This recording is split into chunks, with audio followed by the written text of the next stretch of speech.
This is Quarantine Chronicles, episode 23 for May the 2nd. To my virtual left, we have Jason. Hello. To my virtual right, we've got Angel. What's up? And it has been a hot minute since we've done a Quarantine Chronicles. I believe it's been about a month. Yes. 2 weeks ago, we did have the Power Hour with Angel and Jason, which I recommend you guys give a listen to. Very entertaining. Makes you wonder though, how was it that they were able to keep Random Nintendo going on so long, considering they're two wildly different personalities? It's insane. It sounds like you're setting up some sort of weird SNL bit, like, or like a weird like rom-com. Like, how did they get like they're so different? Yeah, exactly. How did we? No, do but we don't even necessarily like chemistry to talk. is we sometimes don't even like to talk about the same thing. So it's a mystery to me. One of life's mysteries. What a great life's mysteries, and we only have a limited amount of time on this earth. So yeah.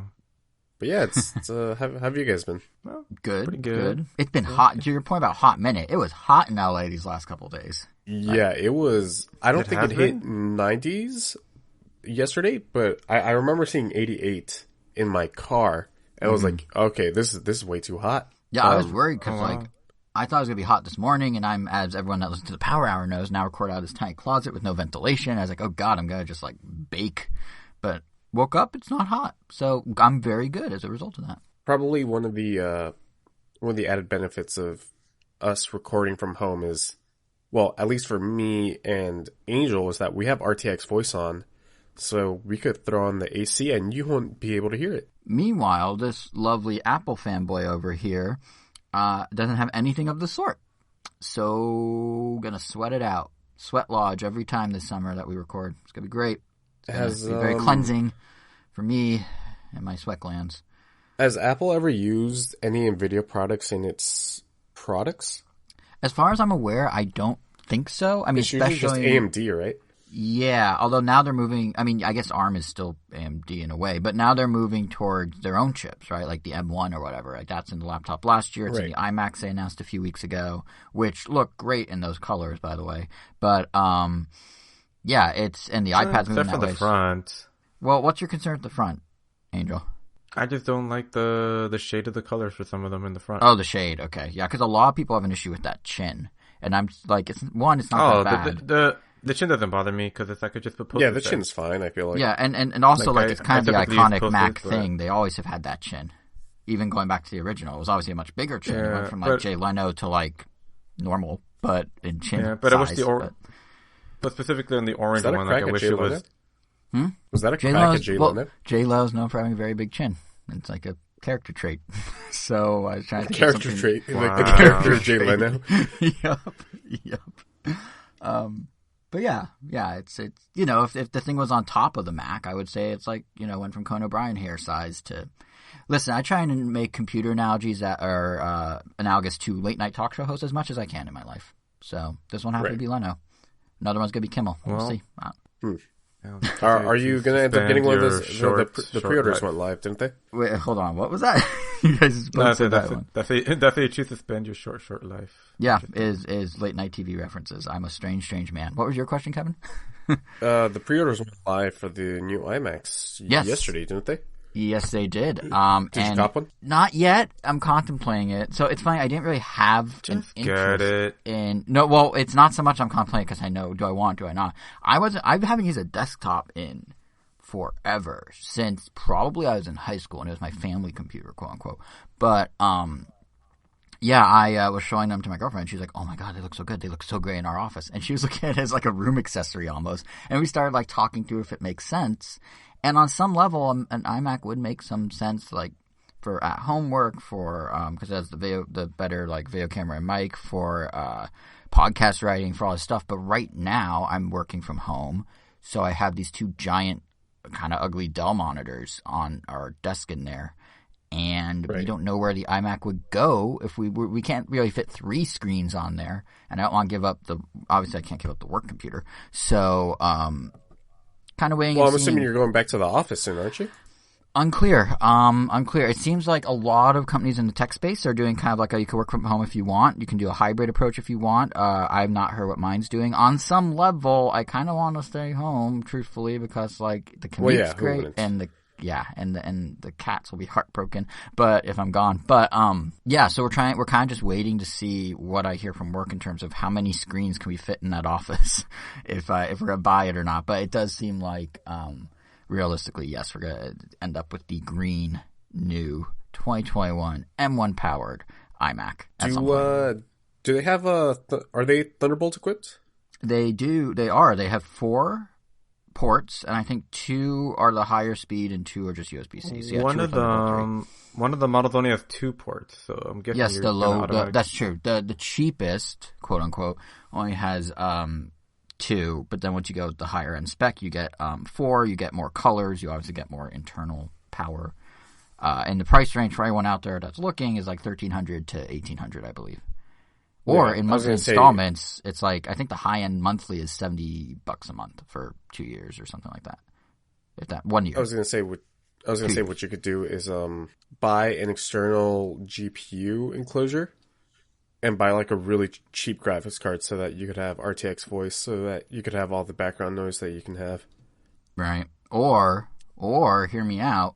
I just sweat it out, and I never have to go to sweat lodge or hot anything, and I just have it in my house, and it keeps me soggy. So gnarly though. Yeah, I don't really want to do that. I do not want to do that. Like, is there a word that you guys hate? Because I know a lot of people hate the word moist. I don't have a problem with the word moist, weirdly. What about soggy? Soggy, I don't have a problem with any word. I know people don't like soggy either. I don't have a problem with a word, but the feeling that people get about a word, there's like certain, I can't think about how I have, but there's certain, like I'll read a description of something, like some texture or something, and for some reason I get this feeling on my tongue as if I licked a paper towel. Don't ask how I know what that feels like, because I don't know. But like I don't know how to describe it. Like it's like a weird visceral reaction where I get like this like my tongue feels almost like I get like kind of a shiver, and like my tongue feels like I licked a paper towel, and I don't know what the term for that is. But I imagine when some people hear moist, that's similar to their reaction. But is it like a ghost taste? Like you just just the texture, just the texture, or phantom taste. The texture of a paper towel, like the kind of roughness. Wait, when you think about a paper towel, you think about the texture. In this instance, I don't know how better to describe it, but like there's like certain things that are like, it sounds like, oh, it's like this. I'm like, like that, when that happens that people probably have with moist or soggy or other words of its sort. Yeah, I get like this weird, like, feel like texture on my tongue as if I licked a paper towel. Like kind of like not sandpaper, but not smooth. I don't know how to describe it. And I feel like this has become a psychoanalysis of me, this episode, which I'm fine with. I mean, isn't that what these episodes usually devolve into? 9 times out of 10, yeah. Psyche analyses? Analyses? Psycho... I like analysis. Probably wrong, but I like tweet us at Rand Nintendo and tell us the plural of analysis, please, and thank you. Yeah. I'm guessing you're getting the Apple tags, right? Oh, at this point we're just talking about the whole Apple event, aren't we? Yeah, screw it.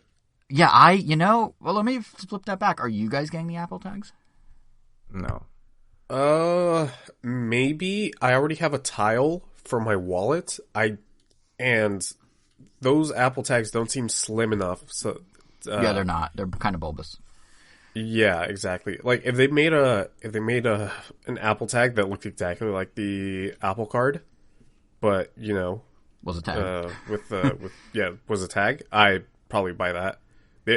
I was surprised by how cheap those things ended up being. Yeah, it's very un-Apple. I mean, they have to, I guess, compete with Tile, which is basically the same price, but it's very un-Apple for them to be as cheap as they are. I can't decide if I don't want to jinx it by saying it's not recording, but I don't usually lose things. So my wallet has one of 2 spots it lives, my pocket or a specific spot on my like night table next to the bed.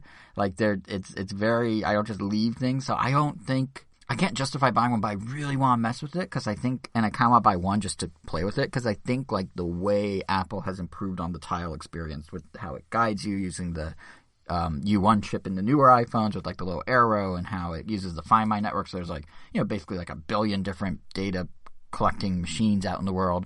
Like it's really cool. Like it's really cool technology. I just can't figure out what I would stick it on. Yeah, but my problem, like, I was watching a few videos where they were just kind of demoing it, and some of it feels like, yeah, that looks cool and fun, but not necessarily much. Like, the only thing I've seen that actually had an advantage over the Tile is just the fact that it's using the Find My network in every other iPhone or Apple device that is plugged into that. Like, that is huge compared to, like, what Tile can do. And frankly, it's there's like no way they can compete with that. But, like, being told, I guess, like, to follow the arrow, like, yeah, that's great, but from my experience, like, following the sound isn't that much harder. The only other, the sound gets the job done. Yeah, and on top of that, like, you don't have to hold a phone or anything to, like, find the thing. You could literally just have, like, both hands free. I don't know. Well, so the tag still supports the sound if you prefer that. No, I know, yeah, but I mean, yeah. So that other feature is more like, look what this can do. It's almost like they're to trick you, make you feel like, oh, this one's better because it does this. Like, no, it doesn't really add anything. Well, I think you're looking at it slightly from the wrong angle. Yes, in your house, the sound works just as well, but if you lose something outside in, say, downtown San Francisco, and there's buses and there's cars and there's noise, you're not necessarily going to hear the chirp, but that thing can help you find the missing tile or your missing object in, like, next to a tree on the sidewalk. Yeah, or that's something a good point. like that. Also, note... That's not even looking at it from the wrong angle. That's just not considering that situation. Well, I meant look from the wrong angle in terms of, like, I don't think it's designed for pointing you to your couch because you're going to hear it chirping out your couch. I think it's designed for, like, the outside world. But you're right. That's just more not considering the situation. The other thing to note is it works as a digital luggage tag, which I didn't know until I started watching hands-on videos. So basically, if you lose your tile, anyone else can scan your tile. And when they scan it, it will show them, if you're on Android, it'll just open a web page, and if you're on the iPhone, it shows it in the Find My app, but it will show them the serial number and a phone number of your choosing or contact information you're choosing with some info on who it belongs to that you can preset. So it can actually, like, when someone finds something, they can reach back out to you. And it also does stuff where, which Tile doesn't do. And it also does stuff where if they detect that an AirTag... Tile also tells you who that belongs to as well. Does but it? It's all through the app. Oh, yeah, but who's going to necessarily, like, you'll need to download an app if you're, that's what I'm saying, if you're on the iPhone. No, I know that, I mean, definitely, it does do that, but you need to have the app, because you can put a tile in a lost mode. Oh, right. But here's the other cool thing that I know. It does everything that, yeah. Here's the other cool thing that I know Tile does not do. If you have an iPhone, and if the phone detects there is a AirTag near you that is not yours and is moving in tandem with you. It's an anti-stalker measure, really. Like, so you don't slap a tile on the bottom or a AirTag on the bottom of someone's car. But if it does that, it will alert you saying, hey, there's this AirTag over here, and then provide you with the information on its serial number and, what to do with it. Which, on the one hand, okay, it's an anti-stalker measure. That's good for safety. On the other hand, if you leave something on a bus or a train or whatever, and you live in, say, New York or San Francisco or what have you, it will basically at some point ping its nearest iPhones and go, hey, I'm this AirTag that got left behind. And any of those people, if they're good Samaritans, can act on that and get the item back to the person. So it's not like you leave something on a train and never necessarily know, you never see it again.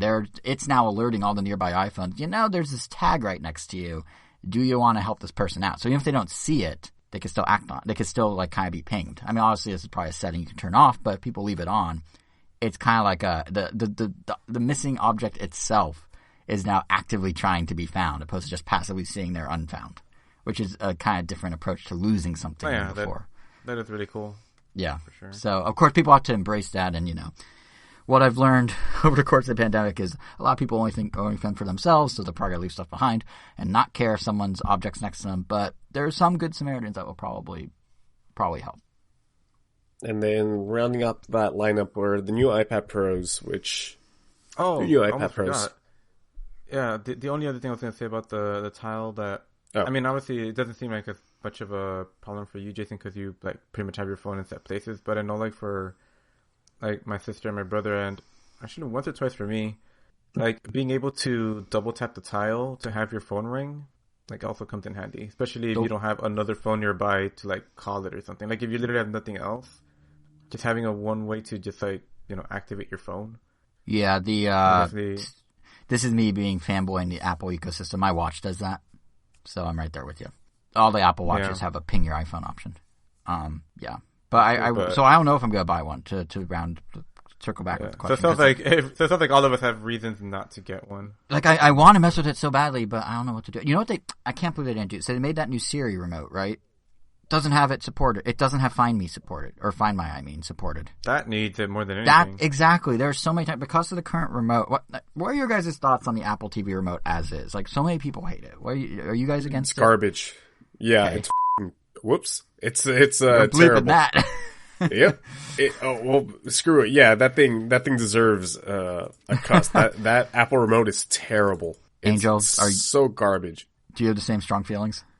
Not as strong, but I do find it really annoying. Like, yeah. I just ask myself, like, why did they have to put a trackpad here? Like, why? Like, buttons. Like, I remember I used to have the old Apple remote. I don't remember why. I think I just got it just because I just wanted it. That's weird because you didn't have an Apple TV. You just had the remote. I think I used it for my laptop to change music from far away. Oh, I remember that. Yeah. Yeah, the silver long one, and then it just like died one day. But yeah, that thing was cool. Like I just love how simple it was. Like I could, use it without even looking at it. I hate that I have to like kind of look at it every once in a while to like see what I'm pressing. Like I don't know, it's not intuitive, but yeah, I mean it works. But yeah, I had limited use of the Apple remote. Like we had an Apple TV and I still live with my parents, but I mostly didn't use it. And then when I got the apartment and got my own, I was like, oh my God, this remote is like, because I was defending it. I was like, no, you just get used to it. You just do the swiping gestures. It's fine. You'll get used to it. You just click the sides, go back 15 seconds. It's fine. No. Now that I use it daily, it's not dead awful, but it definitely, like, the thing that drives me the most crazy is the inconsistency of the quick clicks on the side of the trackpad. If you want to go back 15 seconds, like, every app does it a little differently. Every swipe is interpreted a little differently per app, which is weird because it should be a system-level thing. Like, it's easier to scrub and say Netflix than it is in HBO Max, but then Hulu has something kind of different, and it's just like, why are these physics of this motion so different? But yeah, the thing that drives me crazy is this is the first time I've ever lost a remote in the couch. Like, we keep an eye on it, but it just like slips in. It's so thin, and there's no way to like ping it, and it's just like it's yeah. So I can't believe, and I'm not the only one that lost it. I mean, literally, Apple's whole AirTag commercial is a guy losing something in his couch, and then the thing they make that most easily gets lost in your couch does not support what the AirTag does. It doesn't make sense. But yeah, they're probably gonna bank on the fact that you're gonna buy an AirTag and then like apply it to the remote.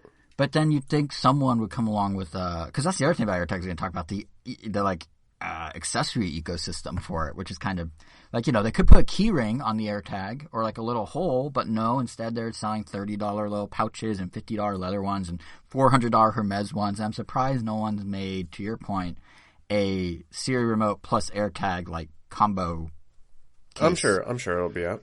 And even then, though, so it's a $60 remote, a $30 AirTag, and let's say a $40 case. So you're basically paying for an Apple TV just to get a remote that can beep. Yeah, I mean that's the Apple way. That's the Apple way. It really is. Yeah, they get you with the accessories. And then aside from that, the final thing that they showed was the new AirPad Pros, which they're AirPads, they're AirPad Pros. I didn't see anything really AirPad Pros that was that new about it. Aside from that, you mean iPad? Yeah, I said. Sounded like you said AirPad. Oh yeah, I definitely said AirPad. Yeah, but just the new I know that iPad Airs. Shit, right? Yeah, that's literally that, and like I guess a better camera. The funny thing is like I was like starting to get really tempted, like, oh man, maybe I should get one just because I know it's like way more powerful than mine. But it's definitely overkill. And like the more I thought about it, and the more like I just kind of looked into apps that like take advantage of the M1 chip, there isn't any like right now. So it's almost like. It's none like that you use, correct? Well, no, like at all. Like they're like there's nothing that takes advantage of M1 yet. Well, it's just the processing power. Yeah, but that's like. But apparently, like I was just like watching videos and like reading some articles, and I guess there's no app that like needs that much processing power. That it's like just straight up overkill. Yeah, that like most like and almost everyone's suggesting like because of for the price, it's not that bad. It's just kind of weird that like they're pretty much treating them like computers now at this point. Because when you go from... There's like a 1 terabyte option and a 2 terabyte option. And those, like, by force, you have to take an increase in RAM. So like the first, I think 4 sizes have only 8 gigs of RAM, and the last 2 have 16 gigs of RAM. So the price like jumps like a ton just between those. And yeah, like that's another thing. Like besides the M1 chip, is like no one needs 16 gigs of RAM on their iPad, but it's there, and it makes it hard to be like, oh, I kind of want it. Like I kind of want like 16 gigs of RAM. Like I don't know why I would want it, but I feel it would come in handy for some reason. What's the cost difference? But I mean, it ends up jumping like almost like another grand if you get like the final version. Jesus! But it's like maybe like $700 by the end of it, because it's like $200 for every size increase. But if you add another bit of RAM, it's like an extra $200. So so you're adding like 600. But now that I mapped it out in my head, but yeah, like I don't know, it for how much it costs right now, it feels like I could just wait until maybe like another model or two come out, because like they're so powerful that like I'm future proofing for something. But like that's the thing, like I'm spending the extra money now that by the time something does come out, it's probably going to be like a 2 point, like an iPad with an M1 chip, version 2, version 3, with just like some other little knickknacks that will cost the same, because they, for the most part, Apple, I like that usually when the newer products come out, at least with the iPads, they're always on par with the price of the previous generation, or maybe a little less. And if they are more, it's because they're adding more things to it, like extra cameras or blah blah blah. But it's always, I would say they're always priced pretty fairly, considering I don't know how much I use them for and like how great the animation stuff is. But yeah, I feel like by the time that comes out, like I think it's more fiscally responsible to wait for me to actually need them, I guess is what I'm trying to say, instead of just jumping into it, because my 2018 one is still pretty good and it's getting the job done. So it is very similar to the plateau that phones are hitting, where there's a point where you reach the specs are so good that specs and specs alone aren't going to be enough of a selling point. Like even right now, the whole selling point of the M1 chip for the Max is, hey, it's like an iPad in terms of speed and response time and boot up and all that. So now they're going to the iPad being like, hey, it's like the Mac that's like the iPad. So it's like, okay.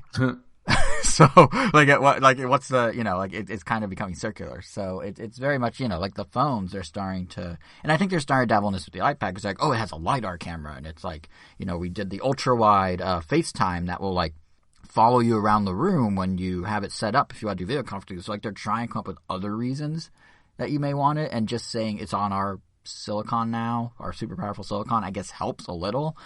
But it's definitely, to your point, Angel, I feel like it's starting to plateau, and I'm starting to wonder when they're going to have to merge Mac and iPad OS, because like literally what they're selling now is is a Mac without a keyboard, which they sell separately, and then with apps that will work across the devices, but it has touch now.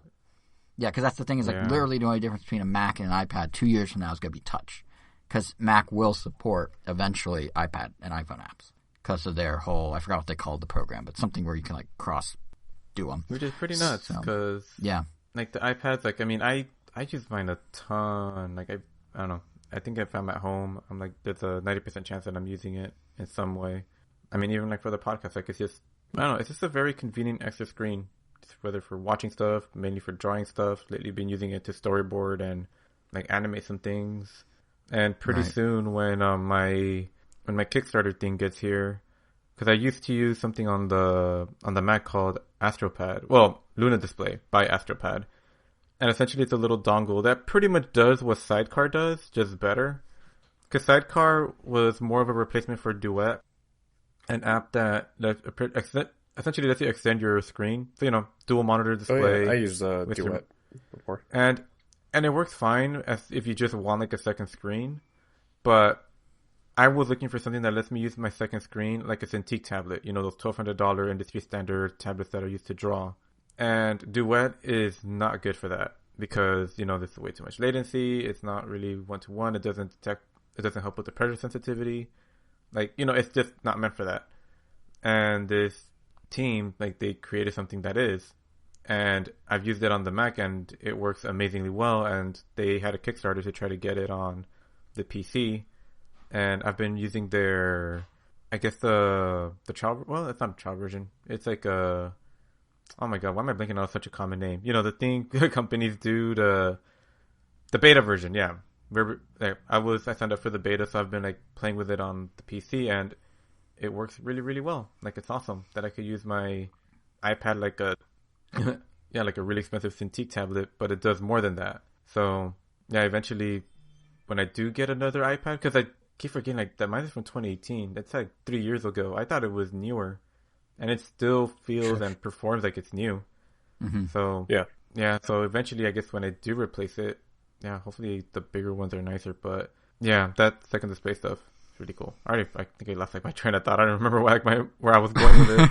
I ended up just talking about like using it as a second display. But yeah, sidecar also. That should just do it.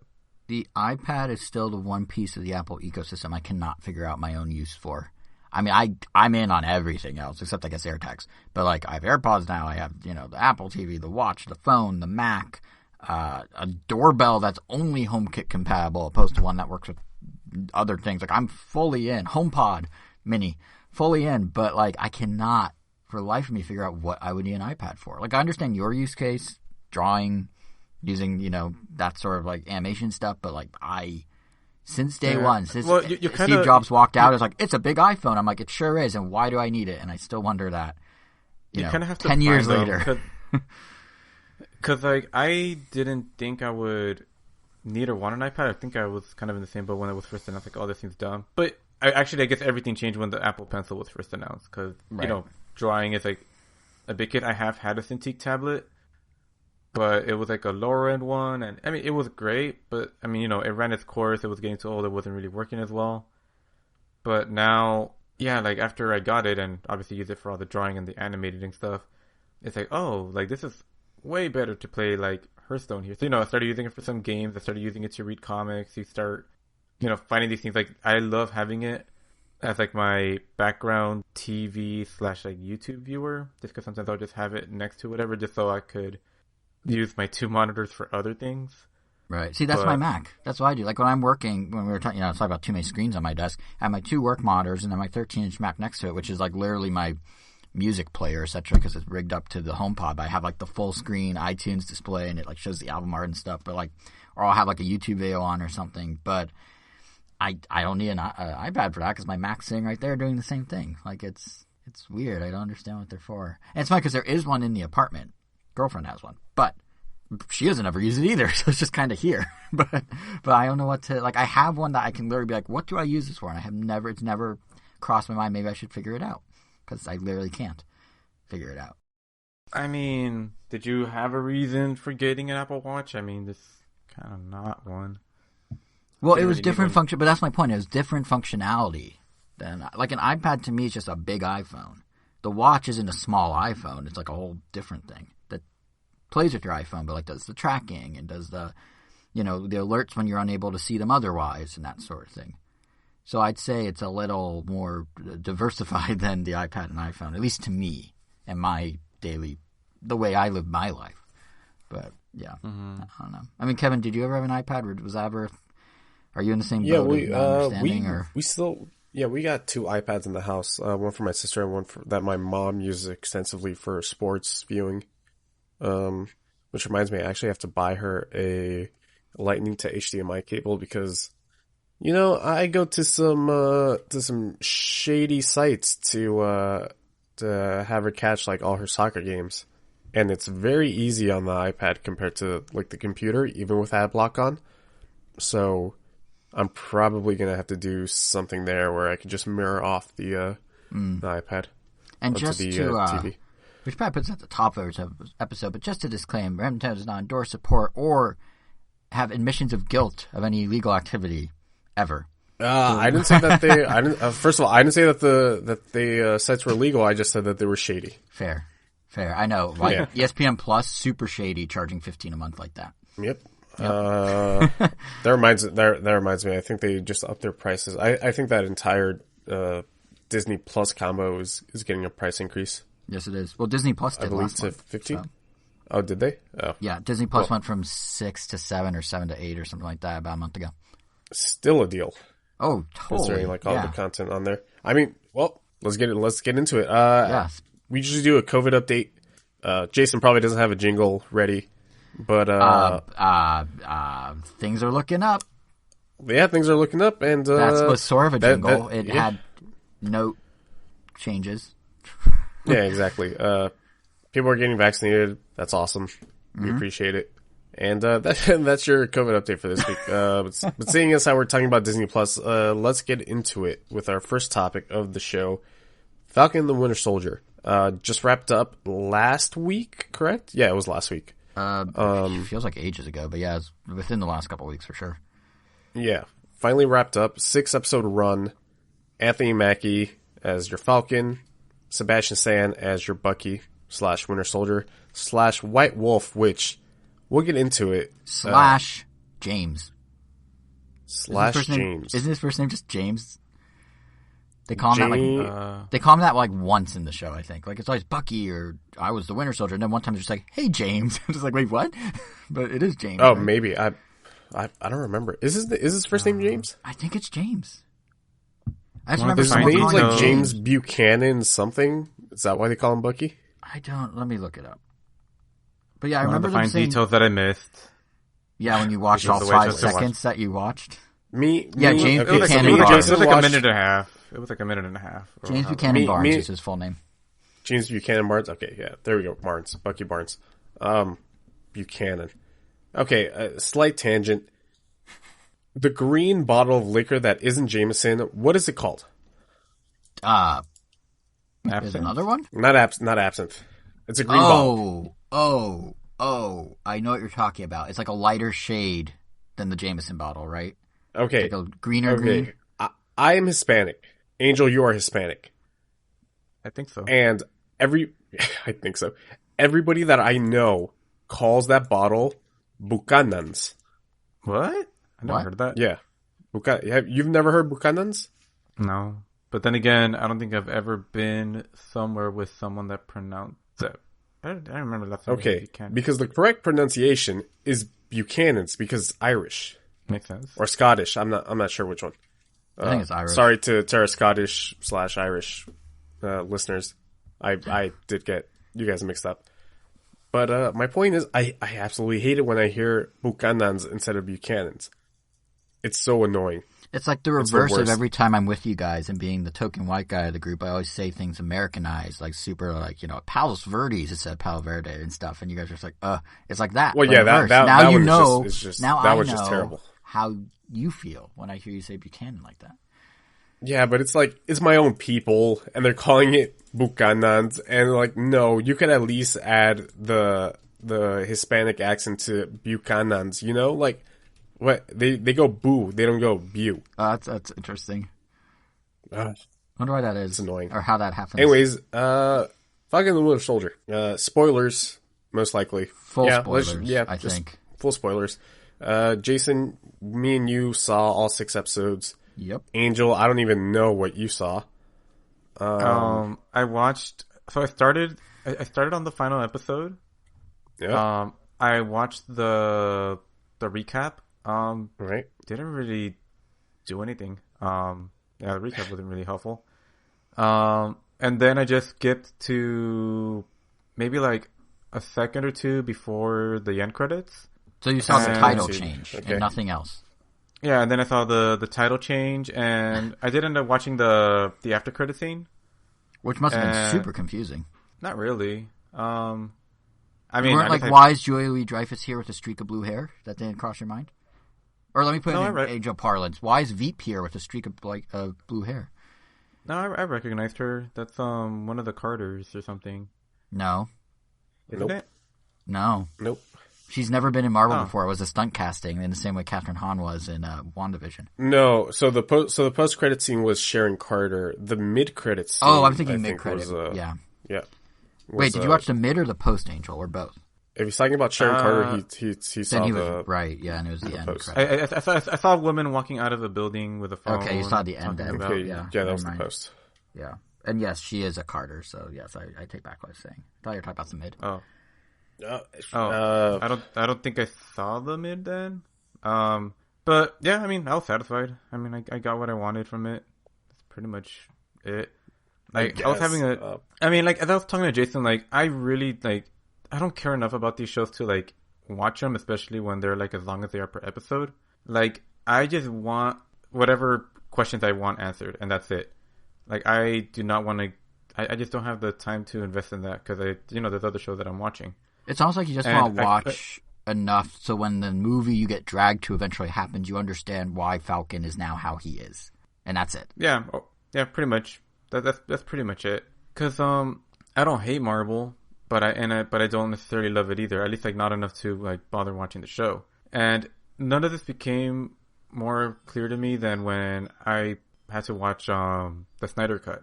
Like, I kind of regretted watching it just because I didn't really enjoy watching it simply because I just didn't really want it to begin with. It just felt like I was forced to watch it. No one was forcing me to watch it. But I don't know. That's kind of how I felt about like the Marvel shows. Like, I just don't care. I mean, I guess that's just how some people feel with other properties. Except these things are being presented in front of me. But in Marvel's case, because I do know we still watch them from time to time, and there are some that I enjoy. Yeah, like in the cases of these, especially Falcon and the Winter Soldier, I just wanted to know, like, does he end up as Captain America? That was like my question. Does he end up as Captain America? And yeah, the end title answered that for me. I literally didn't have to watch it. I watched the trailer. I still watch the trailers just to, because I'm so curious. Like, I always want to know, just give me the premise. Oh, Falcon doesn't want to be Captain America. Boo-hoo. He gives it up. And then they make some other guy Captain America. And Winter Soldier's there. So that's like what I got from the premise. And then, the credit thing happened, and then it's like, oh, cool. I guess he worked out his issues. He's now Captain America, and I could go into the next Avenger movie happy.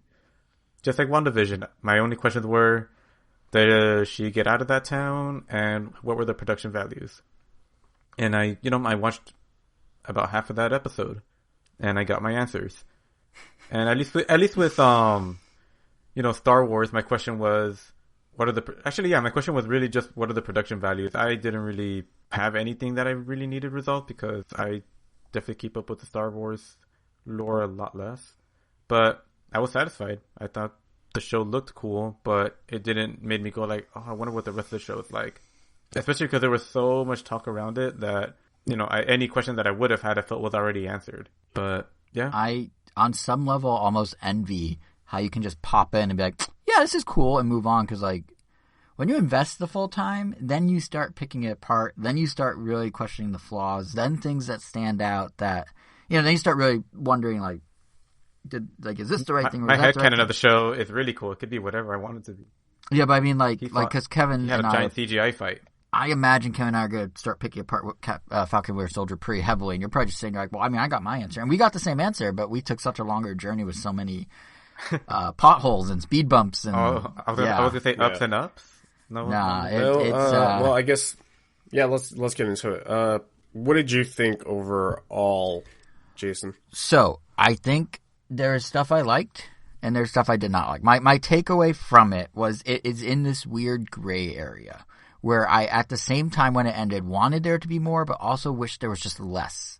Like, I think it either could have been a really good, action-packed, kind of surface-level action movie, or if they wanted to explore the things that they were doing, with, like, the Flag Smashers, which is a stupid name for a group, I'm sorry. It's so, like, I don't know. Anyway, if they wanted to do stuff with the Flag Smashers, dive deeper into their motives. If they want to do stuff with the Power Broker, which is the Carter character for your reference, Angel, okay, go a little deeper with that. But it's just like, it's this weird in-between where it's like too deep for a movie, but not deep enough to be like a fully satisfactory like show.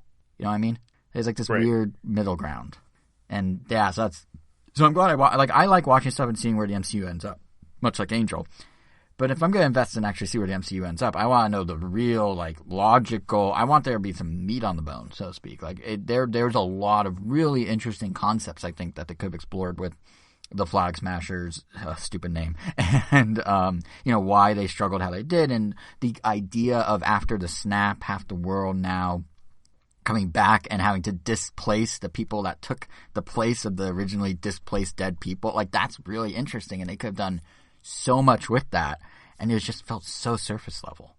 I think they're caught in this sort of double-edged sword where the Netflix shows, I believe they were all about 13 episodes. So Jessica Jones, Daredevil, Luke Cage, Iron Fist.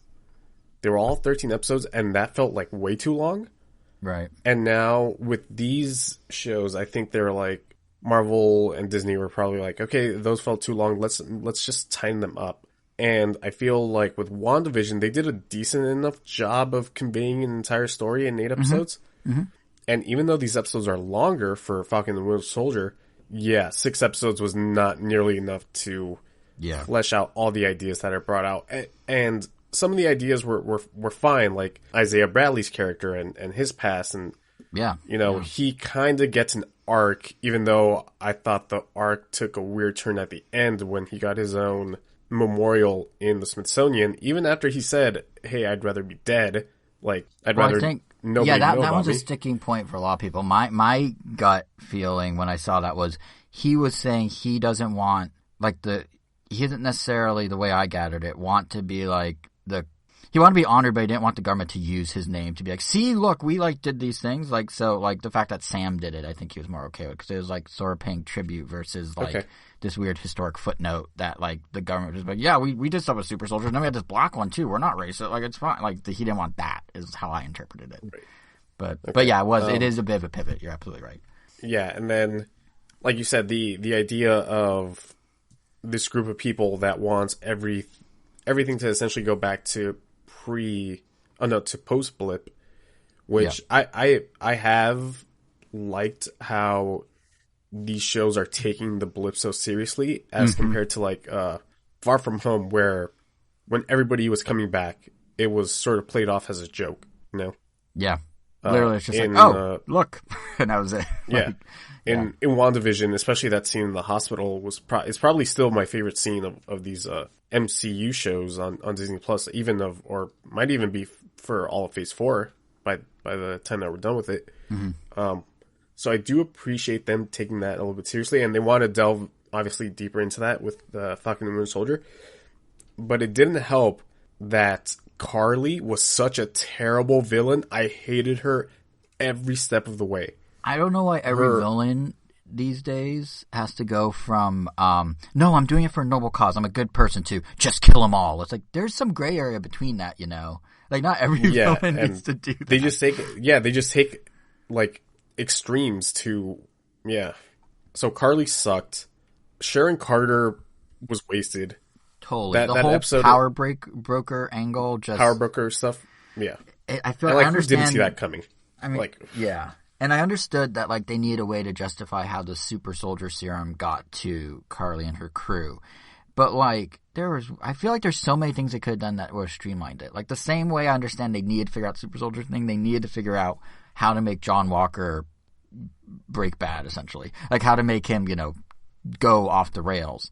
But I feel like Carly and the Flag Smashers being the thing that were for both of those plots to move forward just felt, I don't know, it felt like half-baked. Wait, whoa. So the article that I saw, I don't know if one of you posted it or maybe just saw it randomly somewhere, that said that the showrunner succeeded in making him likable and that people... Oh, no.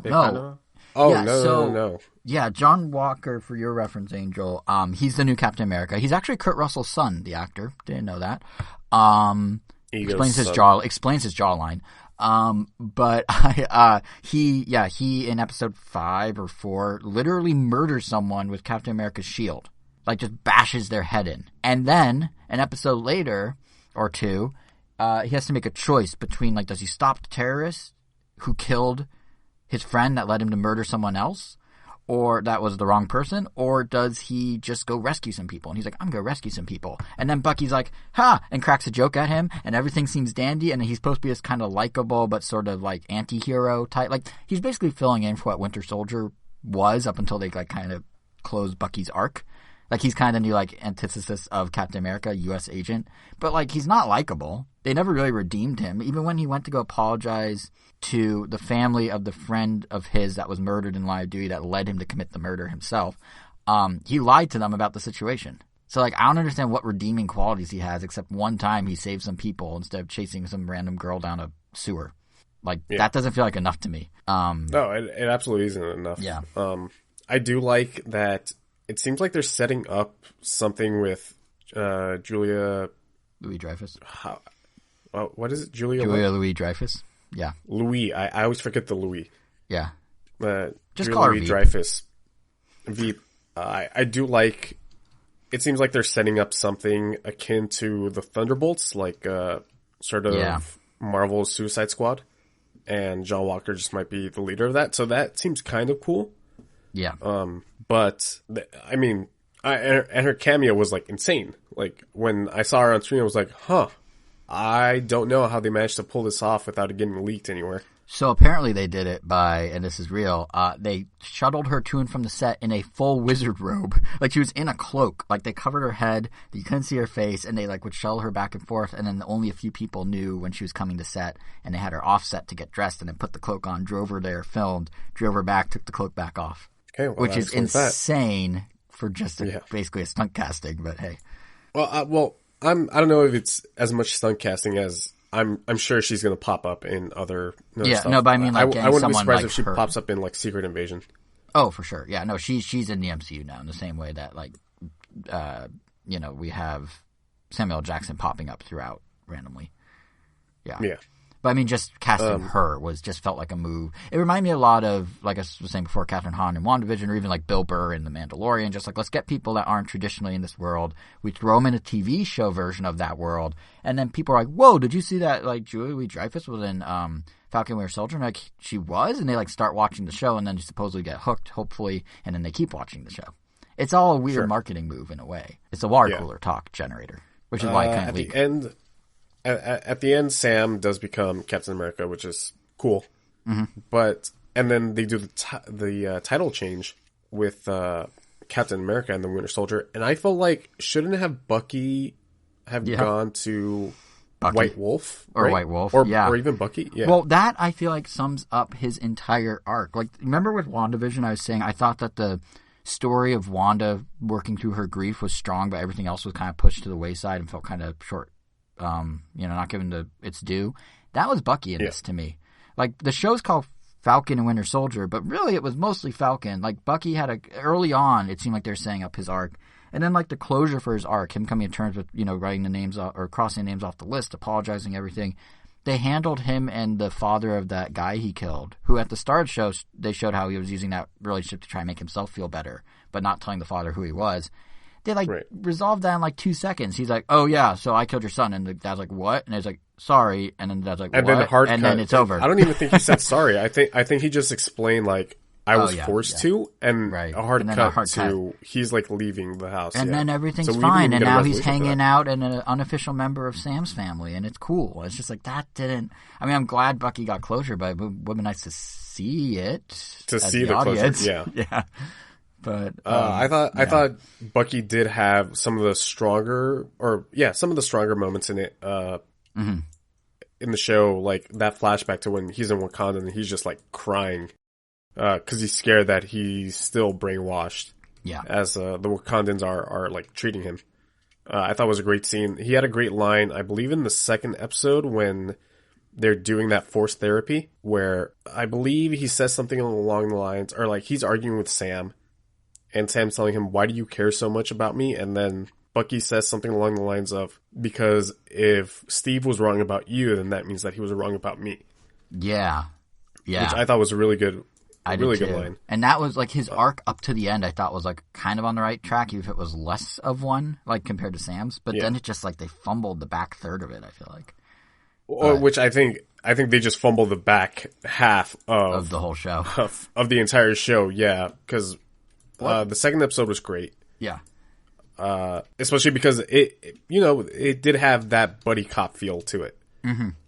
Which is fun, which I thought is what we were going to get. And then, we did get some commentary stuff, like when it comes to race and what it means to pick up the shield as a black man in America. Right. Which was quite But then timely. The back half just fumbled it with the Flag Smashers and with John Walker. And I was confused at a lot of points, like when, I don't know, maybe I just wasn't paying enough attention, but like some of the editing choices was very, very strange. Specifically, for the last couple of episodes, actually. Like when they're talking to Carly in like that warehouse right before John Walker murders that one guy. Oh yeah, why did that fight break out? Yeah, exactly. It's so weird. Sense. Yeah. Yeah. I just feel like the series unfortunately was just wasted. Like I was very looking forward to it. I remember I was hanging out with some friends and somebody asked, "Oh, is anybody watching the show?" And I was like, "Yeah, and I believe it was only up until episode 3." I remember telling them like, "Yeah, I'm liking it way better than WandaVision." And if you guys listened to our discussion on WandaVision, you know that I didn't really much care for WandaVision. Mm-hmm. And so now the fact that it's like, what I'm like questioning whether it was better than WandaVision or not is sort of a disappointment that I have. And there is in the show's defense, apparently due to COVID, there were reshoots. They did shrink it down a little. There's a rumor or report going around that at one point the Flag Smasher plot was going to be about a pandemic ravaging those that were left behind and access to vaccines, and that's a little too timely, so they chopped that out. So that could be part of why it felt kind of weak. I mean, Disney clearly believes in the creative team behind it because they're doing Captain America 4, like the movie now. Was it already announced in the phase plans or what? It was. No. They confirmed it the day the final episode went up on that Friday. So I don't know if it's in phase 4 or phase 5 or what, but it's confirmed that's happening. And obviously it was in their deeper back catalog. I can't remember who it was, but there's one director of one of the Marvel projects that's saying, if you guys knew how many movies were actually in the pipeline that haven't been announced, it'd blow your mind, or something along those lines. Like, they have so much. I think it was brewing. James Gunn that brought that up. I'm not too sure. Sounds right. Yeah, but yeah. So like, I'll give the show a little bit of benefit of the doubt, but yeah, like tonally, the buddy cop thing at the front was pretty strong, and then that last episode, without like necessarily picking apart everything about it, that whole last episode to me felt like an early 2000s superhero movie. Like the kind of cheese, the sort of pacing, even the fight scenes. Like, it just, for some reason, the one-liners, the quips, like for some reason, it felt like, the speech were conveniently... The speech at the end I thought was dreadful. I was rolling my eyes the entire time. And like, what he was saying was like the content of it, or the concepts in it, weren't bad. It was just the way that he took 6 episodes and was like, okay, let me sum up everything in 5 minutes for you. It's like, why did we need those other episodes then? You kind of summed it all up. Like, you talked about everything wrong. Like, why couldn't anyone say that in episode 1 or 2 and just resolve everything? But sure. Yeah. Yeah. I don't know. The next Marvel show is Loki, which is in 2 weeks. No, it's in June.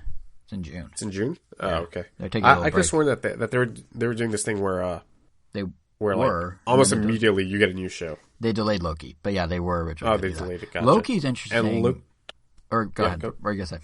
Loki is the first of these shows that is going to have a confirmed season 2, which I thought was interesting. What? Yeah. Yeah. Well, Loki's really interesting to me because that means I have to make a choice. Damn. Yeah, you do, Angel.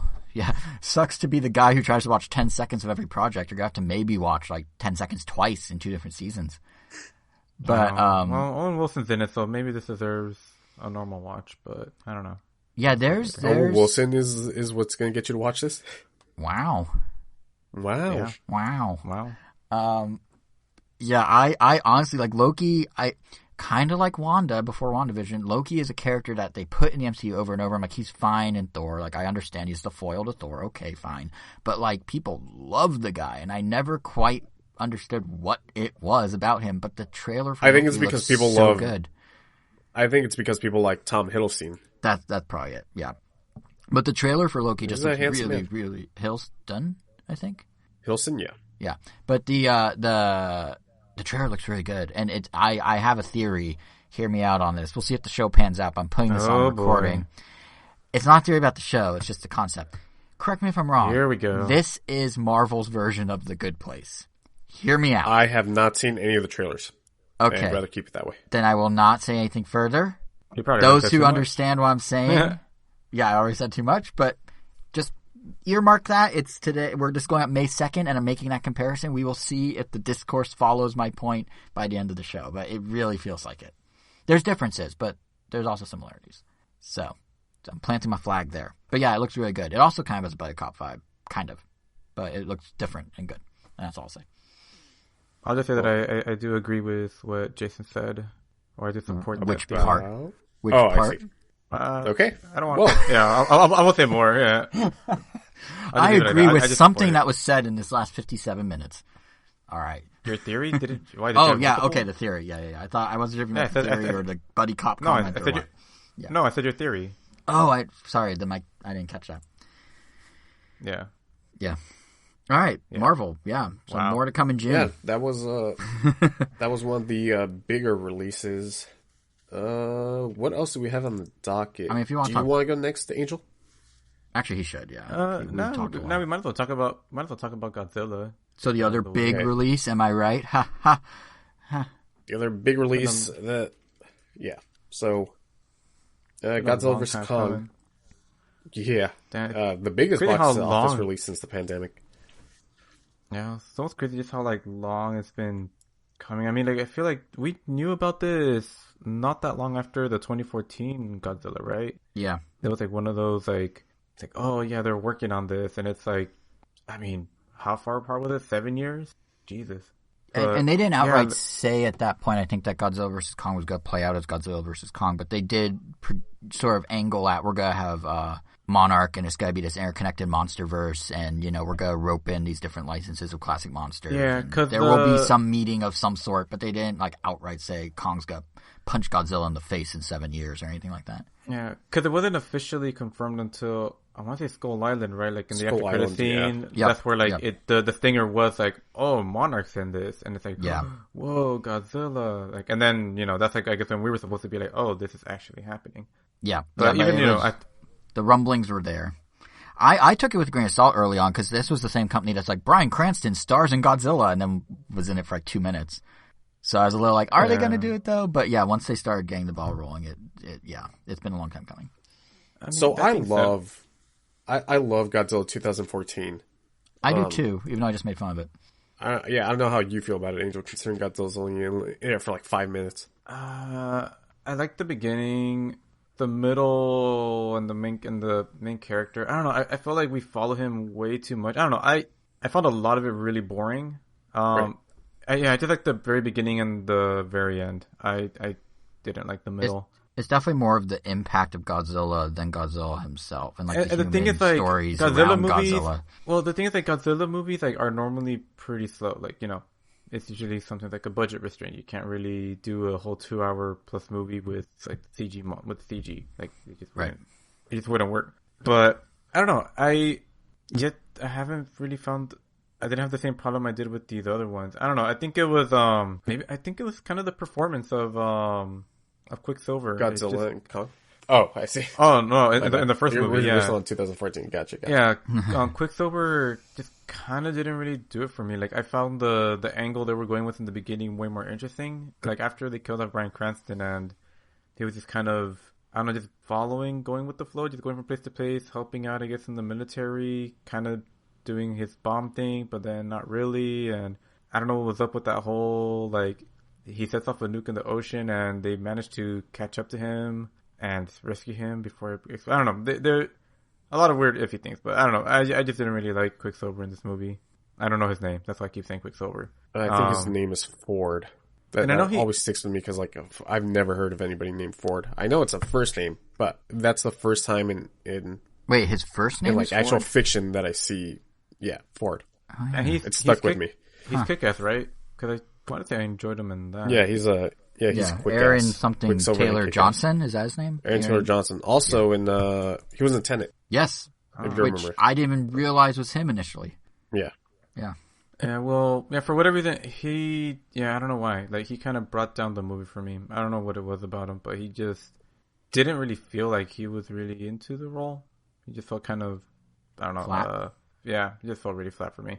But I felt like every movie after started getting better, and that's only really because we just started getting more screen time and, less, you could tell, less effort was put on the human side of the story. It felt like they were trying really hard in the first one less to make effort us put into the human characters. Which for sure means that Godzilla vs. Kong is the end game of that thought, because that was no effort. Yeah.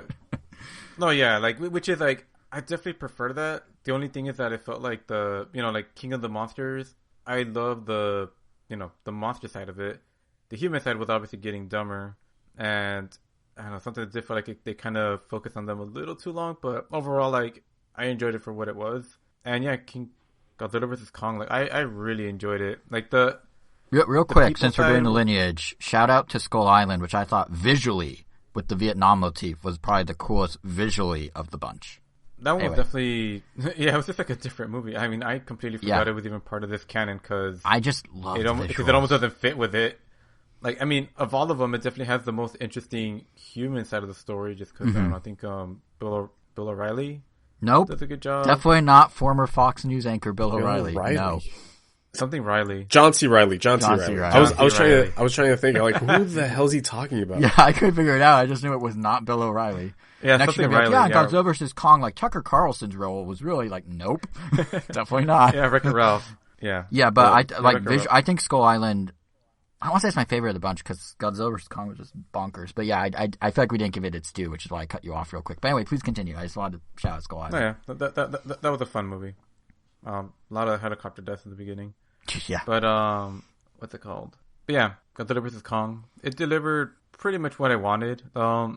Some stuff is, I mean, I don't know, the side. The only part that I ever felt like kind of like eye roll, you're just kind of like all right, move it along, was anytime they showed Eleven's part of the story. Yeah, because it wasn't until absolutely useless. Millie Bobby Brown for those at home. Because even then, like, it wasn't until the very, very, and I mean like as end as like you can get, that like their presence had any purpose. Other than that, you know, it's just like, oh, we're there for the ride to give the audience a way to discover, like, you know, Mechagodzilla. But yeah, it felt like it was that, like, and they needed to do that. Well, it was that, and they needed a thread to the last Godzilla, because they can't just drop all the characters they think. So for some reason, so they needed something to connect, and she was the biggest name out of that. So they're like, well, what do we do with her?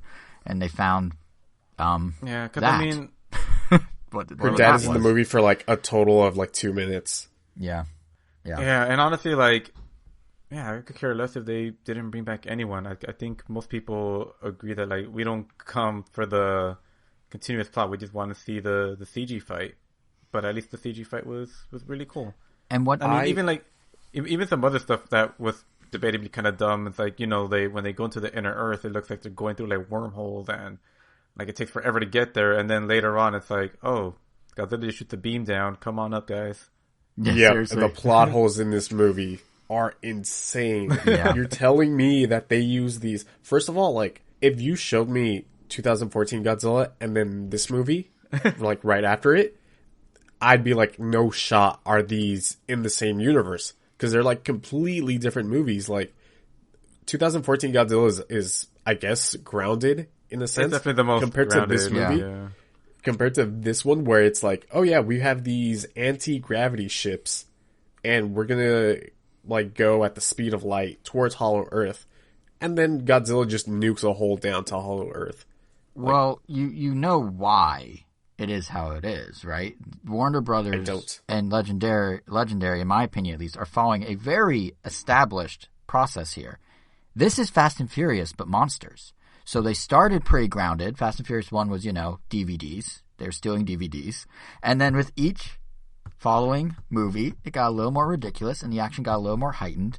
And now we're at peak Fast and Furious of monster movies with Godzilla vs. Kong, which is just like really awesome action set pieces, big fight scenes, but no rhyme or reason or logic or any sort of like logical headcanon, or not headcanon, regular canon of why it is now possible that these things are happening. You just kind of roll with it. In Fast and Furious, I still at least care about the family, you know? Like, that's true, all. But that's because they tell you every movie in literally those words, it's all about family. If someone sat down and said it's all about like, conspiracy theories, I remember every single movie, family being very important in King of the Monsters too. Yeah, that's true. But I guess maybe they're not executing it to the same level, but that it's 100% Fast and Furious with monsters. That's what they're going. I guess it also depends how you look at it. I mean, like, I guess I try to think of like Godzilla and Kong as like the main characters, or like the monsters are the main characters. Oh yeah, yeah. In the Fast and the Furious movies, like, you know, the Vin Diesel and them are the main characters. So I mean, they're likable. Yeah. They're the characters like I I like seeing their interactions with them and blah blah blah. Because I mean, yeah, the action is cool, but I don't necessarily mean character versus not character. I mean literally just the idea of like this movie's a bunch of action set pieces that need to be strung together with some sort of plot, and each movie's subsequent action set pieces have to outdo the previous to the point where now literally this movie's like, what if they fought on boats? It's like, all right, well let's get the characters on boats somehow. All right, they're on boats. Yeah, I mean that doesn't make sense. Like it seems like their scale like changed a couple times during the movie. Yeah, because it's all about the sequences, and I mean they both great ones. I mean they both fit on a boat, like, and they didn't sink it, but. I don't know. Yeah, also, yeah. Like, how's that even possible? Like, someone was clearly like a fan of Evangelion, because there's a scene in that show where one of the giant mechs is jumping from boat to boat, like exactly how Kong did. But yeah, and it was also just kind of cool. Adam, like, I mean, you get Adam Wingard, go for it? The director of this, he is like a known anime fan, because he did give us the masterpiece that was 2017 or 2018's Death Note. Wait, what? That's he was him? The William Dafoe dude? No, he was the director. the director. Oh, wait. That's hold on. The guy that did the Netflix Death Note that got panned did this? Yep. That explains both a lot, and I'm somehow surprised at the same time. Depending on, well, I mean, he's got a lot of hits and a lot of misses as well. He directed this movie called The Guest with Dan Stevens, which is a really good horror movie. He directed You're Next, which is one of my favorite horror movies. And then after that, he did a bunch of crap. He did Death Note. Oh, and then the Blair Witch reboot movie, or sequel, whatever. Spoiler alert, it's a sequel to the first Blair Witch. What was casual spoiler? Okay. That movie's trash anyways. Interesting. Yeah, I knew his horror movie background, but I didn't know he did Death Note. Yeah. Huh. Something cool that they did in this movie that is like very apparent. Like, well, aside of it just being shot like it was meant to be seen in, you know, like a giant screen, or I would even argue, like, for sure. It almost felt like this was like shot to be like seen at least like in 3D or something, or like this was made for IMAX, 100%. Because like, I think my brother told me that he was reading an article or like an interview where they asked the director like why some of the shots like were the way they were, and his direction was pretty much like, oh, make this like a theme park ride. And you could totally see that like at the end scene. Like, it literally felt like this was just like a teaser of what's gonna come to like Universal in the future or something. Especially when you're like in the, like, I mean, like, yeah, that dumb beam the literal like plot hole that Godzilla creates into the ground, like, you ride it up and it just looks really cool. Like, when you're inside the little ship, like, you barely dodge like Godzilla's mouth, and then you're kind of like weaving through the fight. There's like another section where like Godzilla shoots a beam through a building, and you're like kind of going against the beam, trying not to get hit by it. Like, damn, it really felt like they were like really inspired by, like, you know, the old Back to the Future ride, or, you know, those kind of rides. It's just really cool. There's even like another shot early on when they're on the boats where, for some reason, like, jets are taking off from the cargo ships, and you're seeing like the cockpit view from reverse as the pilot is flying off really fast, and you see King Kong like go really big and then shrink away into the background. Like, that looked really awesome. But oh yeah, this movie is stylish. That final fight in the floating Hong rocks. Kong. I mean, yeah, the neon lit. Yeah. Every fight scene, I was just like, man, someone needs to reboot Destroy All Monsters Melee from the GameCube and put these levels in it, like these, you know, arenas, and put Kong in it and just like make it HD, because every fight scene, I just like, I want to play this. Like, to your point about theme park, I was like, this looks really fun to like have in a video game. Mm-hmm. It's like, yeah, and I mean, and even the final, like, I mean, that fight itself was very satisfying. I mean, it ended the way, like, I mean, I like that it wasn't just like an automatic, like, oh, Godzilla has beam, he wins. Like, you know, they made King Kong look agile and dodge and weave, but, you know, it was clear, like, yeah, Godzilla didn't really matter how many times they fought. It was the people weren't around. The people pretty much built Kong from like dying twice. Yeah, and you know, but now that they weren't around, I love that there was a winner in this. Yeah, I saw online a lot of people were like, "Wait, who?" The director said that there was a winner. Who was the winner? And like, if you didn't realize that Godzilla won 2 of those 3 fights, and especially the last fight, I don't know what to tell you, man. Yeah, I thought it was clear as day that he won. Yeah. 3 big fights is a best of 3. Anyone that plays rock paper scissors should be able to follow that. One of the main characters literally says, "All right, well, round 2 goes to Kong." Yeah. And then they had to kickstart his heart after the final fight. I don't understand how you're like, wait, who won at the end? I mean, it's not like if you watch WWE and they like take someone to the hospital, you're like, well, they're still in the fight. It's like, they went to the hospital first. Yeah, I did enjoy that dominance. Exactly. I did enjoy that. They did give us a winner. And I do like. I was Team Godzilla all the way. Even though Godzilla clearly the good guy. Like, I mean, even though Godzilla's technically the villain in this movie, or like the initial villain of this movie, but I'm still Team Gojira all the way.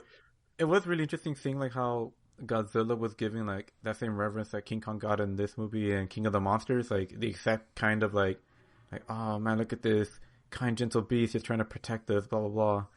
But then in this one, I mean for the most part, except for like Stranger Things, like everyone was Millie Bobby Brown. He's crazy, sure. And I think now you threw my train of thought, trying to be sorry. People know who I'm talking about. Is there any other Stranger Things character in this movie? Maybe someone thinks there's a walking case of DVDs. I don't know. Gotta clarify. Like someone just bought the box set, and the box set goes on this weird trail of conspiracy theories that felt ill-timed given all the real conspiracy theories in the world. Now at this point. Exactly. That's my point. It's Fast and Furious. Next, the monsters will be flying in space. But I do gotta commend this movie for like, in spite of like making Godzilla more the villain, and even though like obviously I was rooting for Godzilla the whole time as well. It did make me like sympathize for Kong and just like be like actually feel like oh man, like actually felt kind of like that, like seeing him get beat up a little, not that much, but like they did a good job just like picking his side. Like I mean if they were gonna focus the attention on him, like they developed as good as you can the giant CG monkey ape. Yeah, exactly. So yeah, they did a good job on that. And Mechagodzilla was also just a cool way that they did him. Like I love that. Like from the beginning, I felt like everyone like was like, oh yeah, they're clearly gonna fight a third thing at the end and team up. They did, but it wasn't the way that any of us thought it was gonna happen. Like my money was on like, actually, if anything, it was really smart of them because like the way they even presented the trailer was like, oh, Godzilla's acting weird. It's like, oh, that's gonna make anyone think, including myself, that it's actually Mechagodzilla because that's what the other movies did in the past. Right. But it's like, no, it was just straight up him. And they actually did fight, and then they still got that other battle afterwards. And I thought it was cool that it was like that it was like King Ghidorah in it. Like, I don't know, that was kind of a nice little thing. Did you guys catch who that Asian kid was? Yeah, I heard the name, and I'm like, wait, is he supposed to be the son of the? He's the son of the last one, but they downplayed it so much. He's the son of Let Them Fight, right? Yeah, he's the son of Ken Watanabe's character, right? Let Them Fight. The meme. Ken Watanabe should have been the protagonist of this entire series. Yes. Yeah. The shame he does. I was really bummed out when he sacrificed himself at like towards the end of King of the Monsters to revive Godzilla. Mm-hmm. Because I thought he would have been perfect as the lead. I know it would have been cool to follow him instead of like Millie Bobby Brown, or maybe throw both of them in. I mean, she's a good actor, but I felt like he did a much better job of being like the Godzilla sympathizer than I guess Stranger Things. Keep forgetting her name. Yeah, exactly. Millie Bobby Brown, which you just said with your mouth 45 seconds ago. I wasn't sure though. But you did say it. I was just like, I'm faking it, and I'm gonna go with it. But you could call another name. You could call her is Enola Holmes. She played Sherlock's little sister, as we talked about. I will not be calling her that. But you can. Should you? Debatable, but you can. But it definitely felt weird that when I heard like the last name mentioned like once. It was like, wait, Surizawa, I think? Yeah. Yeah. And then it's like, oh, are they going to do anything with that? It's like, nope. He's just a nod. It's just a nod. He gets murked pretty quickly. Yep. Yeah. But, come for the action, stay for the CG, the spectacle. I don't know. You don't really come for anything else. If you end up watching on HBO Max, it's one of those few movies where I'd actually be like, if you don't, go to a grocery store and buy popcorn and pop it. Because it's one of the few movies where like it really is like a popcorn flick all the way through compared to a lot of stuff that's been out this past year. So definitely, even more so than like Justice League, because that was very like solemn. But yeah, go get popcorn for this. It's definitely just a fun popcorn flick type of movie. Yeah, or your snack of choice. Yeah. Nope, only popcorn. If you eat anything else, you're doing the movie a disservice. I always hate when people say like, oh, it's a turn your brain off kind of movie, but like this is one that I absolutely had to turn my brain off for. I mean, to that point, we kind of Angel just said it and neither of us reacted, but the way he described the plot hole is a literal plot hole because it's literally a hole. Oh yeah, literally a hole. A literal plot hole. Yeah. So yeah, this was that's a great line, Angel. I just needed to draw attention to because you said it so fast and neither of us reacted. It was so good. I had to circle back. 20 minutes later. This movie was the closest that my suspension of disbelief has ever gotten destroyed. Because, like, I know we're talking about a movie where a big monkey and a big lizard fight. Like, my suspension of disbelief should have been thrown out the door already. Yeah. But, like, you know, it's like, it's a movie, but man, this was the closest that it ever got to being like, okay, no. Just too stupid for me. But no, I mean, yeah, I enjoyed it. I like, you know, you come here, for the main title fight. Like even the opening credits, it's like a title fight where you have Godzilla on the left and King Kong on the right. Man, you know? even that they was knew like, exactly how they were marketing this thing. That should already tell you like who was gonna win. Like you see, like Godzilla versus like the Godzilla just has an entire kill list. I know, and he had like he fought King Ghidorah, he fought Rodan, he fought the Nomu, and then like Kong, he fought a helicopter or something. Godzilla just destroys an alien. Probably. How does that not? Yeah. Like one little thing. Yeah. But I don't know where they go from here, considering that it looked like Godzilla just killed the other monsters based on that opening title. They go to Hollow Earth. They go in. It becomes Journey to the Center of the Earth. It's a crossover. No, but in all seriousness, they're probably going to use Hollow Earth. And there's rumblings it may be called Son of Kong. It may be set in Hollow Earth. I want to follow Kong. Oh yeah, I feel like King Kong's story is I'm adequate with King Kong's story. But his son, the Donkey Kong Jr. of this universe, is about to be revealed. Is he gonna have spiky hair? I don't know. Be a little rebel. No, he's got that little bib shirt that has a J on it, like DK's son. Because I mean, the fact they already did like Ghidorah, you know, like full on like playing it how he is, like an actual like alien that came to Earth. Like, there's so many iconic and cool like monsters that they could bring from the Godzilla universe. I don't really know what else you have from Kong outside of just him being like an extra buddy for Godzilla to help him fight sometimes, I guess. But I don't know. Like, I would love to see like Biollante just pretty much like a evil, crazy tentacle plant Godzilla, or like Destroya around. There's like so many really awesome ones. Oh, Destroya, yeah, it'd be cool because he just looks freaking crazy. At this point, I feel like it's all there's even a space Godzilla. I mean, it might get to that point where it's like, oh, Godzilla versus space Godzilla, which is an actual thing. That's what I'm saying. It's we're at the point with the series where no one is going to be like, this is too ridiculous. Like, much like Fast and Furious, no one goes, well, this is too much. They just embrace it. So they can do anything now. And the fact that it was a box office success beyond what they expected, given the pandemic and all, like they just got a blank check essentially to do whatever they want with the audiences. I mean. Like, they have total reign to go bonkers, and I'm sure they will. Which I am super thankful for, because, like, you know, King of the Monsters, as much as I enjoyed, like, you know, the fights and, you know, they use the theme, it was like, whoa, like, I mean, so many things about that movie were done really well, but, you know, it also, like, bombed horribly. Yeah. And it seemed like if this one didn't do well, like, that would have been it. Oh, I mean, it almost seemed like that was basically it, and this one was like, we already started working on it, just finish it. But, yeah.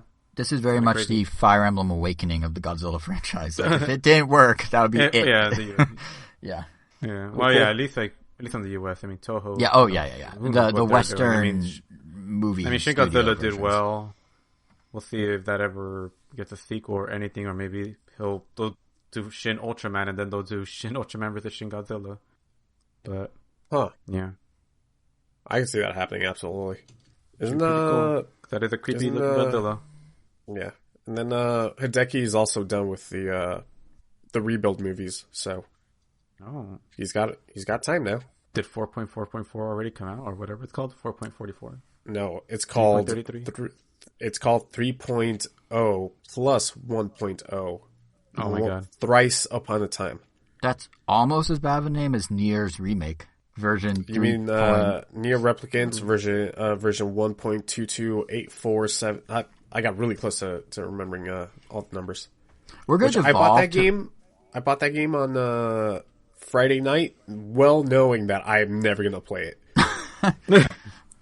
I played. You just want to support it? How nice. I try to get into Nier Automata. I've replayed the first mission of that game maybe about 7 times already, and I never get past it. And yet you bought 1.3.14 pi version. I think it actually is the square root of pi. Oh, is it? Is that what the number is? I think so. Oh, I was just making a joke about decimals, but okay. Yeah, but cool. That was Godzilla vs. Kong. Moving on to, just very quickly, another HBO Max release. I think I'm the only one that caught this. Mortal Kombat. Neither of you saw it, correct? Not yet, no. No, I definitely want to though, but not yet. What is Mortal Yeah, so Kombat? Mortal Kombat. Did it live up to Armageddon?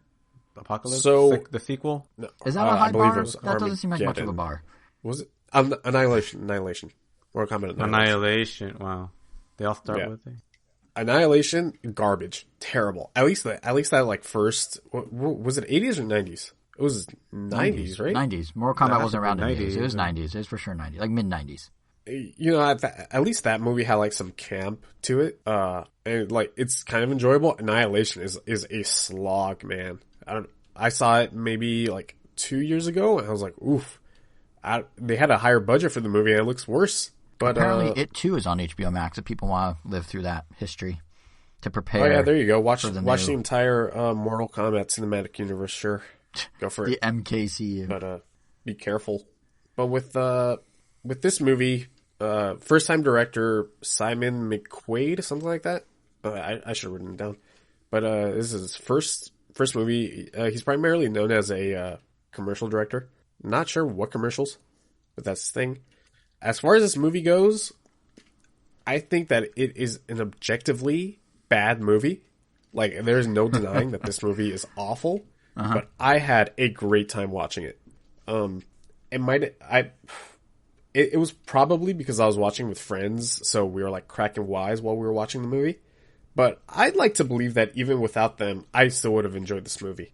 The opening 10 minutes before the title card are awesome. It's the first fight between Hanzo and Bihan, who are the characters that go on to become Scorpion and Sub-Zero, respectively. And before they're those? Exactly, yeah. So I think it takes place like in the 17th century, so a really, really long time ago. And the fight it's relatively well choreographed. It's like a tight little action scene. It's brutal as all hell. And then the movie just pretty much devolves immediately to the point where you get Mortal Kombat on the screen, and then for about 30 seconds, an exposition card of the different realms about Earthrealm. Mortal Kombat is about to start. I believe they name drop Shang Tsung like immediately. Oh, spoilers for this. Shang Tsung is the villain of this movie, as he was in the 90s movie. And he's not as charismatic as then. No, it's not Shao Kahn. As a matter of fact, I'll just rip the... Oh, can I spoil this, or are you guys going to watch it? It sounds like we're not watching it for the plot. Watch it, so go for it. Yeah, it's a movie. It's like Godzilla. Like, I'm watching it for the fight scenes. Not literally, for the lore. 2/3 of this podcast is just turn off your brain, so it's fine. Right. Spoiler alert, they never get to the Mortal Kombat. They never get to the tournament in this movie. They clearly set up a sequel where the sequel might be the Mortal Kombat tournament. Who knows? That is confidence in your project right there. Yeah, exactly. Do they at least have fatalities? So they do have fatalities, which brings me to like one of my negative points. This movie does not have enough gore or violence. Really? When they spoke about this movie of like, we're going to push the hard R, like, we are going to be very faithful to, it's like, there is one fatality, involving, Kung Lao. Wait, which one's Kung Lao? Is Kung Lao the one with the hat? Yeah, Kung Lao. Or is that Liu Kang? I always get Liu Kang is the bicycle kick dude, and Kung Lao. Okay, yeah, so Kung Lao does use a fatality involving his hat, I'll just leave it there. And it's awesome. It's so good. And I guess Jax does a fatality, but not nearly as cool as Kung Lao's. But that's about it. Like, the rest of it you could have put in, like, a PG-13 movie, honestly. So it's really like the Super Nintendo Mortal Kombat, not the Sega Genesis Mortal Kombat. That's what you're saying. Yeah, to a degree, I guess. But it's like, for as much promise as they put on, yep, this is gonna be the most violent Mortal Kombat movie, and probably the most violent movie of the year. It's pretty tame. Yeah. I'm genuinely surprised. Because I've seen a few clips that show, like, a lot of blood, but I'm genuinely surprised. Oh, and not only the blood looks terrible in this too. It's like, it's very CGI. Like, I was very disappointed. Like, if you've seen that, especially in that beginning fight that I was talking about with Scorpion and Sub-Zero, it is bloody, but it looks very, very cheap. It looks very fake. Yeah. A lot of this movie actually does feel... It's kind of surprising.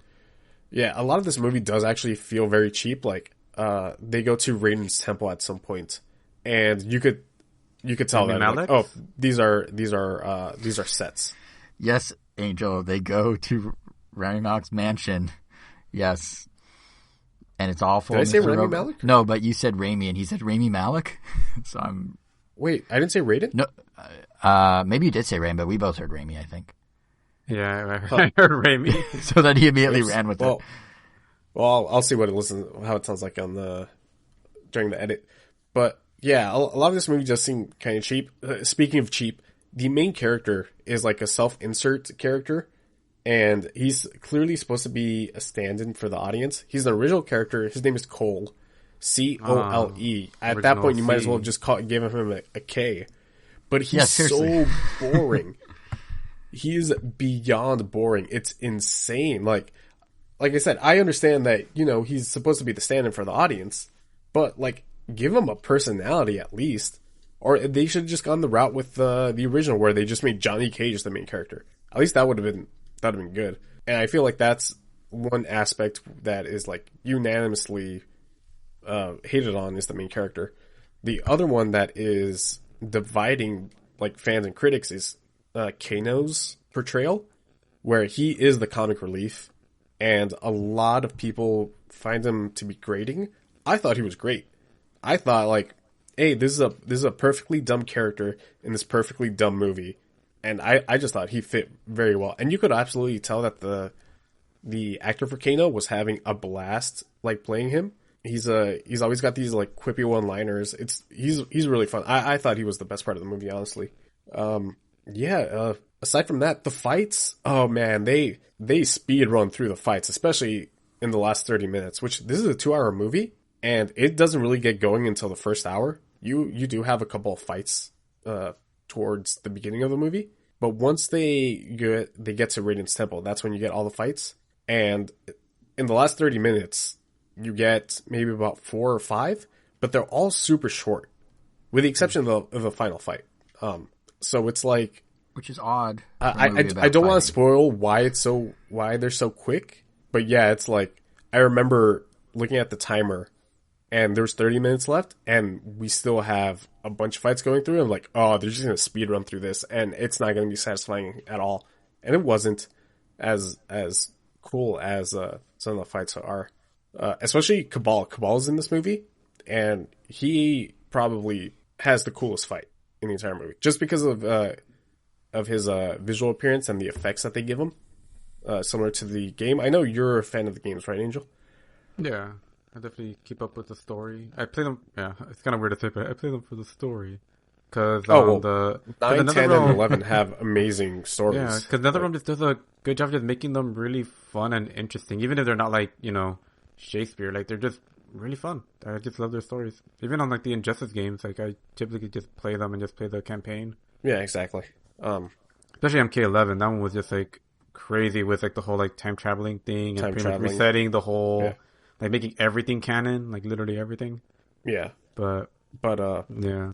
This movie does not have a fun storyline. It's very boring.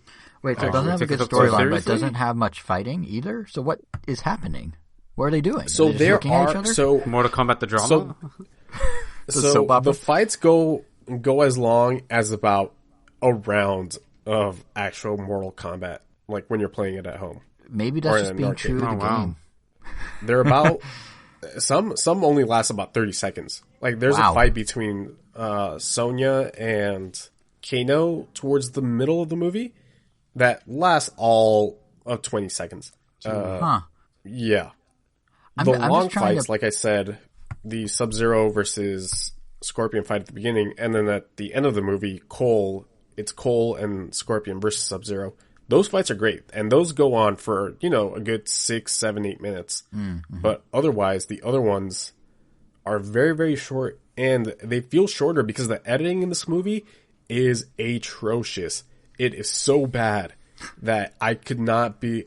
There were scenes where, like, okay, clearly character A said, hey, character B, let's work on this for you, and then they're working on character A, not character B. So I don't know if there was something wrong with the editing there, or something wrong with the script, which the dialogue also atrocious in this movie. Just absolutely terrible. Like I said, this movie is objectively bad. I don't know anybody who can see this movie and be like, this was a good movie. But I enjoyed the crap out of myself watching it. Like, I'll tell you that much. It's not even one of those so bad it's good movies. Like, The Room is one that everybody goes to when giving that title. No, this movie's just really, really bad. I just really, really enjoyed myself with it. I don't know how other people might feel. I don't know how you guys might feel if you guys ever go ahead and watch this movie, but I don't know. I enjoyed my time with it. Yeah. I'm just wrapping my head around. Watching it more now. Yeah, I'm actually kind of intrigued more now than I was before, but I'm just wrapping my head around someone walking into Warner Brothers and being like, the game Mortal Kombat? So what if we don't have the fights? Oh, you have a story? No. Oh, you got good dialogue? No. So what are you doing instead of fights? Just, I don't know, but we'll find 2 hours to fill it. And they're like, okay. Like, how did this come to be? It's so random. Like, literally, there's nothing, you're describing it where there's, like, nothing happening, basically. Like, there's no story, there's no fights, there's no dialogue. It just, like, is for 2 hours. There's a total of three or four areas, really, in this entire movie. There's, like, the beginning town, there's Raiden's temple, and, like, one other area. And that's pretty much it. So this thing was cheap to make and probably has already turned its profit a few times over. So that sounds like. Was this cheap to make? I mean, it definitely I would hope felt so cheap. If there's only 4 sets. Yeah. But I think, I mean, watch it. It's a 2-hour movie, but it really goes. 2 hours? I did not feel, it's 2 hours, but it flies by. Oh, this absolutely should have been like a 90-minute movie. Maybe even shorter. But, I mean, like I said, time flew as I was watching it. Does it have the Mortal Kombat theme? Like, wait, what happened? Does it have the Mortal Kombat theme? Like the classic Mortal Kombat? Is that in there? Techno Syndrome or whatever it's called? Yeah, whatever. Or a variant of it? Yeah, they do. They do have like an orchestral variant of it throughout the entire movie, and then there is it actually does get you kind of hyped when it does start playing. But then at the end credits, they do like a remix of it where it's all techno. Is it like dubstep? Because I feel like the way this movie's coming together from what you're describing, they're like, oh, dubstep was cool like 7 years ago. Let's put that in here. No. Okay. There is this really weird disconnect between, especially in the first scene with Scorpion and Sub-Zero, where the music is very techno-ish. It's not dubstep-ish, but it is very techno-ish. Mm-hmm. But we're in like 16th century Japan. So it's really weird. It was a really odd choice, but I don't know. Like I said, I had fun watching the movie. I probably will watch it again at some point. Like honestly, we should just all watch it together. Enjoy my time with it remotely or something. Like just hop on Discord. That'd be cool. Yeah. So, something I've heard that I'm curious to see if it bothered you as much as it seems to have bothered some people is like, because like you mentioned, they are fighting in Japan. I think you said like feudal Japan. And it's my understanding that Scorpion pretty much exclusively speaks English, but then at the end he says, come over here, because he has to, because he's Scorpion. But I guess it felt way more jarring than it probably needed to, because he only ever spoke English, so it's kind of like, wait, did he just learn those lines just for that moment? But wait, you mean he I see what you mean. Japanese, not English. Wait, what? You're saying he spoke English, and then at the end he spoke in English. You mean Japanese? Yeah. No, he speaks exclusively in Japanese the whole movie, and then apparently he says "get over here" in English at the end, and it guess it's supposed to be the cool moment, but I guess to some it came off as really weird that he just says that line in English, but he never showed that he did know English. Yeah. I don't know. I guess you can kind of explain that away as, and this isn't a spoiler, I guess if you don't know anything about Mortal Kombat, but Scorpion is essentially roaming hell for like his entire life, trying to get his revenge. Wow. And Did so you have good I English guess you classes can there? make, yeah, I guess you can infer the fact that, like, I don't know, he's in hell with other people that might speak English, so, and not only that, but, I guess I'll spoil this too. Cole, the main character, is supposed to be a descendant of Hanzo, whatever his last name is, Scorpion. He's supposed to be a descendant of Scorpion. So it's like, let me not confuse the kid and just speak a little bit of English to like... It kind of is, and the movie is filled with these little things of like, you know, the get over here. If you guys saw the trailer, you see that scene where Kano goes, Kano wins. Yep. There is a part where somebody says flawless victory, and they are technically correct.